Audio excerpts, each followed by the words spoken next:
Chers amis, laissez-moi vous plonger dans une contrée éloignée, un voyage dans le temps et le monde dont vous ne ressortirez pas indemne.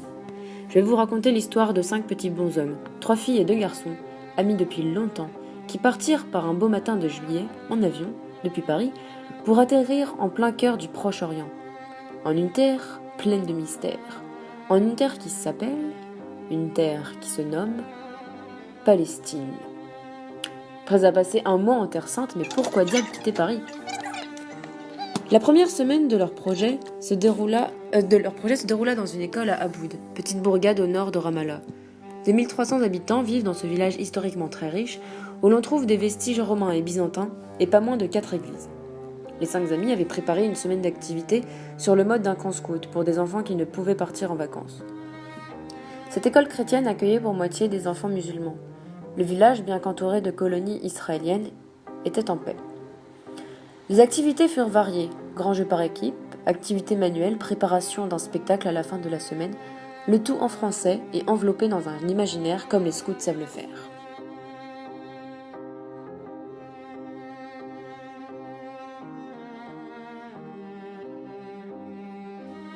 Fort de ces 8 jours passés avec les enfants, les 5 amis partirent d'Aboud après avoir passé la fête de l'Aïd el-Kébir dans ce beau village.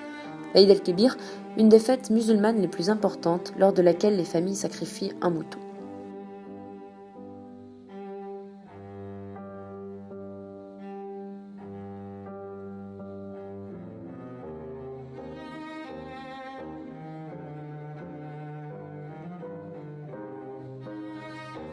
La deuxième semaine fut quant à elle plus mobile.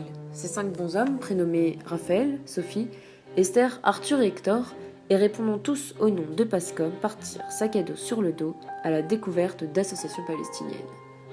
Accompagnés par le CCFD, ils plantaient leurs tentes dans des monastères, locaux, jardins, et rencontraient des acteurs associatifs de différents villages et villes de Palestine.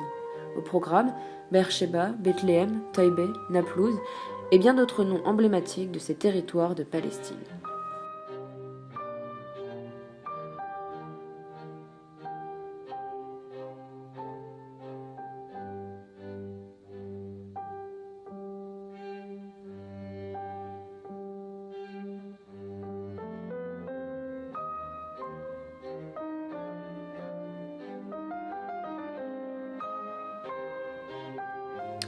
Enfin, direction Jérusalem, une ville qui tient une place centrale pour les religions juives, chrétiennes et musulmanes, car capitale du roi David, lieu de la montée au ciel de Jésus-Christ et destination du voyage nocturne du prophète Mahomet. Lors de la 3e semaine, nos 5 compères passèrent quelques jours dans une paroisse hébréophone. Ce sont donc des chrétiens qui parlent et prient en hébreu et qui vivent en milieu israélien. Cette paroisse accueillait des réfugiés sur les terres israéliennes. Ils étaient les responsables à cuisiner, à installer des lits pour les réfugiés et occupèrent les enfants à travers des jeux et des chants. Cette semaine achevée et un mois après leur départ, les 5 amis rentrèrent à Paris. Forts de ces rencontres riches, de ces gens au sourire plus grand que leur visage, avec le cœur sur la main, des rêves plein la tête et prêts à tout pour aider leurs prochains, les 5 copains affrontèrent leur nouveau destin. Si vous avez saisi la pointe d'ironie dans la fin, ce projet sera sans doute marquant pour chacun d'entre nous.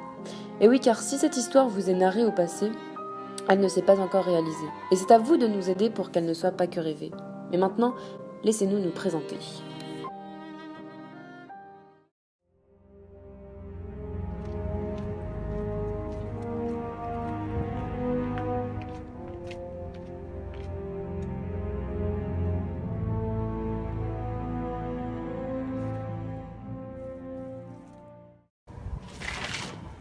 Salut, moi c'est Raphaël. Et je crois que la vie à plein dedans.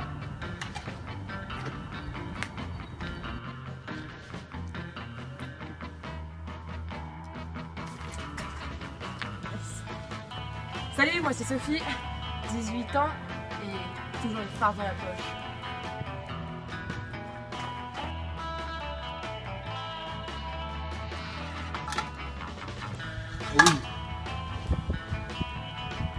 Salut, moi c'est Arthur et j'adore faire la tambouille pour toute la famille.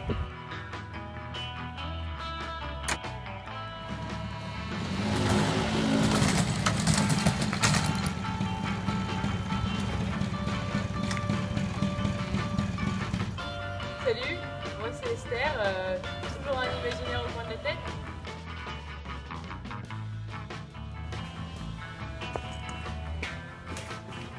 Moi, c'est Hector, je suis le sportif de l'équipe.